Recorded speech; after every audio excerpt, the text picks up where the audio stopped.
আসসালামু আলাইকুম এভরিওয়ান, আশা করি সবাই ভালো আছেন। আল্লাহর রহমতে আমিও ভালো আছি।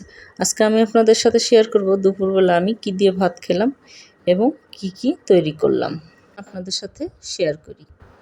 ভোরে উঠে মেয়েদেরকে নিয়ে স্কুলে গেছিলাম, কারণ মেয়েদের মর্নিং শিফটে স্কুল, তাই তখন রান্না করে যাওয়ার সময় হয়নি। তাই স্কুল থেকে আসার পরে দুপুরবেলা সহজভাবে কি রান্না করা যায় তাই আমি রান্নাগুলির আয়োজন করে নিলাম।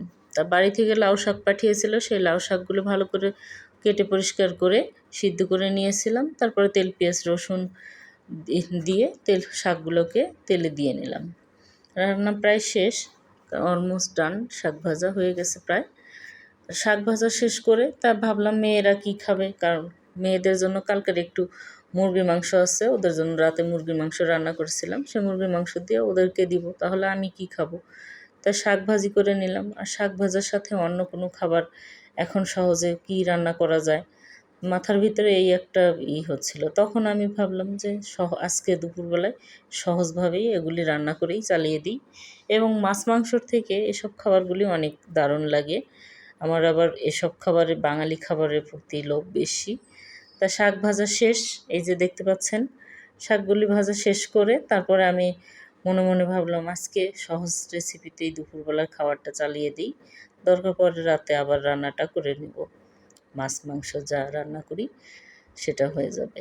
আর দুপুরে এখন আমি যেহেতু একা খাবো, আর মেয়েরা তো ওরা খাবে না এসব খাবার, ওরা খাবে মুরগির মাংস ডিম এসব খাবার খায়। আর ওর বাবা তো অফিস থেকে আস্তে আস্তে সন্ধ্যার পরে আসবে, তাই ভাবলাম এখন আর একটু ডিম ভেজে নিই। শাক ভাজা ডিম ভাজি দিয়ে আজকে দুপুরের খাবার চালাবো।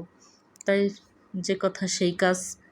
এখন চুলা প্যানে তেল দিয়ে মরিচ দেই, শুকনো মরিচের গুঁড়া আর পেঁয়াজ কেটে নিয়েছি, কারণ মরিচ কাটারও এনার্জি ছিল না ওই সময়।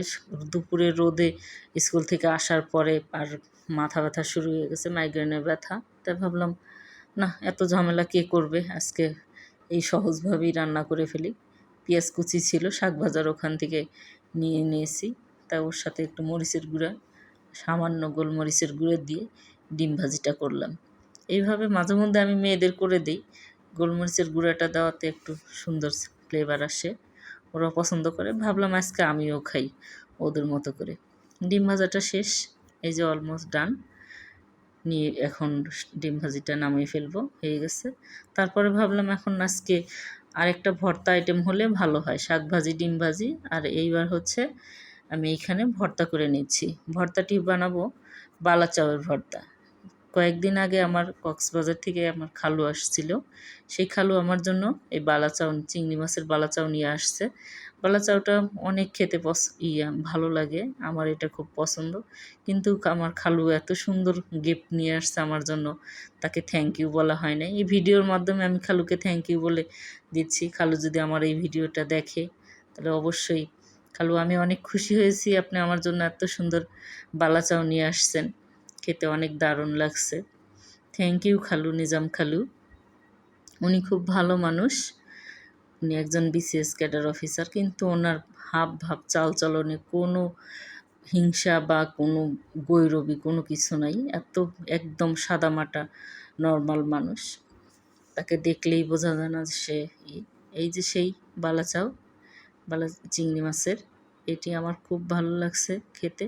তাই ভাবলাম এটা আজকে ভর্তা বানিয়ে দুপুরবেলা খেয়ে নিই, কারণ আমার একা খাবার। চলুন আমি কিভাবে ভর্তা বানালাম। এই যে শুকনো মরিচ, পেঁয়াজ, ধনেপাতা আর লবণ চটকে নিয়েছে, আর সরিষার তেল দিয়ে এবার দিয়ে দিচ্ছি সেই বালাচাও। বালাচাওটা আগে থেকেই সব কিছু রেডি করা থাকে, এই কারণে সুবিধা, যখনই খাইতে ইচ্ছা করে শুকনো মরিচটা ভাজা থাকে, এইভাবে ভর্তা বানিয়ে খেতে পারেন। আপনারাও এইভাবে ট্রাই করতে পারেন। জানি না এই ভর্তাটা কে কীভাবে বানায়, কিন্তু আমি এইভাবেই বানাই। যদি কেউ অন্যভাবে বানানো যায় তাহলে অবশ্যই কমেন্ট করে জানাবেন ও রেসিপিটি দিবেন, আমি চেষ্টা করব আপনাদের রেসিপিতেও ভর্তা বানাতে। হয়ে গেছে আমার ভর্তা, এবার খেতে বসবো। এই দুপুরে এই ঝাল ঝাল বালাচাও ভর্তা, সাথে লাউ শাক ভাজি আর ডিম ভাজি দিয়ে গরম গরম ভাত নিয়ে বসে পড়বো এখন। ভিডিওটি দেখার জন্য সবাইকে ধন্যবাদ, আমার সাথে থাকার জন্য। ভিডিওটি কেমন লাগলো অবশ্যই লাইক শেয়ার কমেন্ট করে জানাবেন, আমার পাশে থাকবেন। ধন্যবাদ সবাইকে এই ভিডিওটি দেখার জন্য। আর ইউটিউব থেকে দেখলে অবশ্যই সাবস্ক্রাইব করবেন। আমার ভিডিওর নোটিফিকেশন, আপনার পরবর্তী ভিডিওর নোটিফিকেশন আপনাদের মোবাইলে চলে যাবে। ধন্যবাদ সবাইকে। Thanks for watching. আল্লাহ হাফেজ।